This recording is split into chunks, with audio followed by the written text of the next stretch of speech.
Hi everyone, it's Eric from ecommon12.blogspot.com and welcome to my gaming performance test on the Sony Xperia Z3. Now, big thanks must go over to Vodafone for sending me this over to review, and a link to their website will be in the video description. So, without any further ado, let's go straight into the gaming performance test, and I've got a folder right here. And as you can see, there's quite a few games right here. We'll be testing 3 of them in this video. 1 I will save for the full review, just as a little additional bonus. So, we're going to start off with the least intensive to the highest intensive game, and let's start off with Spider-Man Unlimited. Okay, the game has started up, so let's start.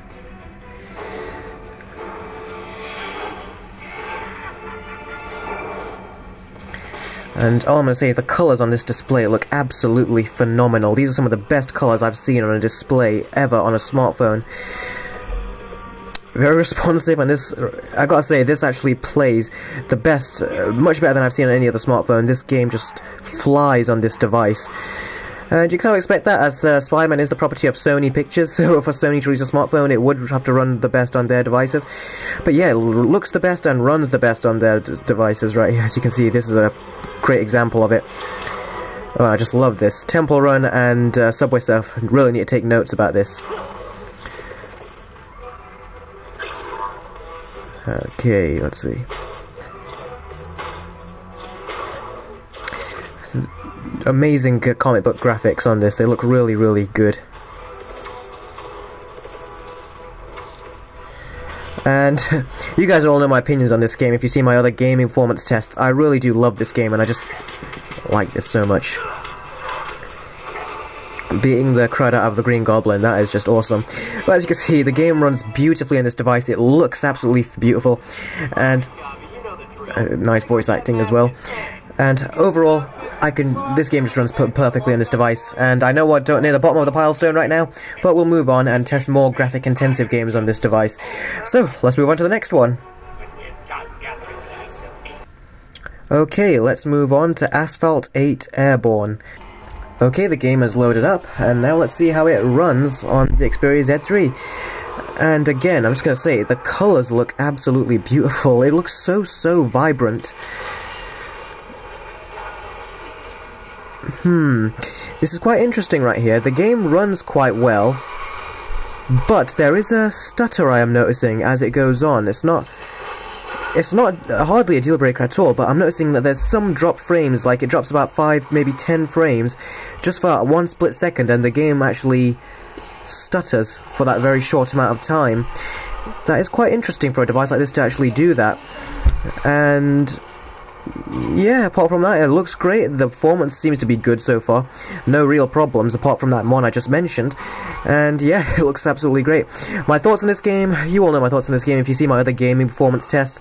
I really don't like automated driving games that are like this. I actually need to press physical buttons to actually control my car, and then actually drive it.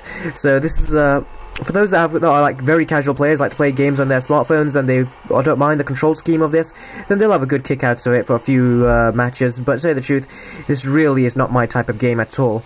But then again, it's not geared towards me. So, that's Asphalt 8. Let's move on to the next game.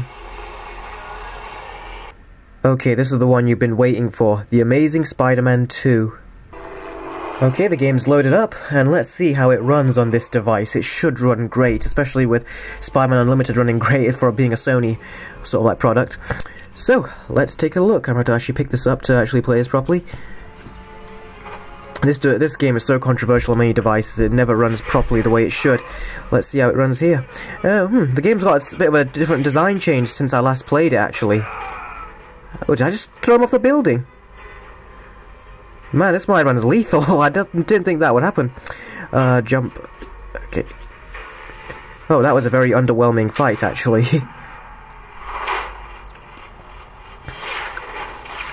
Now, again, the game looks absolutely beautiful on this screen, and it runs very smooth. Police need my help. As you can see, it doesn't look like it's running at the 60 frames per second. As you can see, it's not as smooth when it comes to Spider-Man web swinging. You might not notice that on camera, actually, but in real life, trust me when I say that's something you can notice. It's run better on other devices, but that's not to say that it's bad on this one. I'd say it's run very, very well on this device. As you can see, let's start fighting around here and stop talking. So, what do I think of this game? Well, they've definitely copied, or you could say been inspired by the Batman Arkham series of games, and then again so are the console versions of this. And I gotta say, there's definitely some changes going on with the actual gameplay since I've last checked this out on a previous device. It looks very nice, runs very nice, although I need physical controls to be satisfied with free roam, web swinging around, and stuff like that. And this game does feel very dull. It feels like it's lacking in a lot of aspects in order to make it seem alive and interesting throughout. So, this has been my gaming performance test on the Sony Xperia Z3. Thanks guys so much for watching. Please follow me on my social networks. You can find me on Facebook, Twitter, Instagram, and Google+. Definitely stay tuned on my channel as I've got a review of this device coming up after this video. Thanks again guys for watching, and I'll see all of you next time. Take care.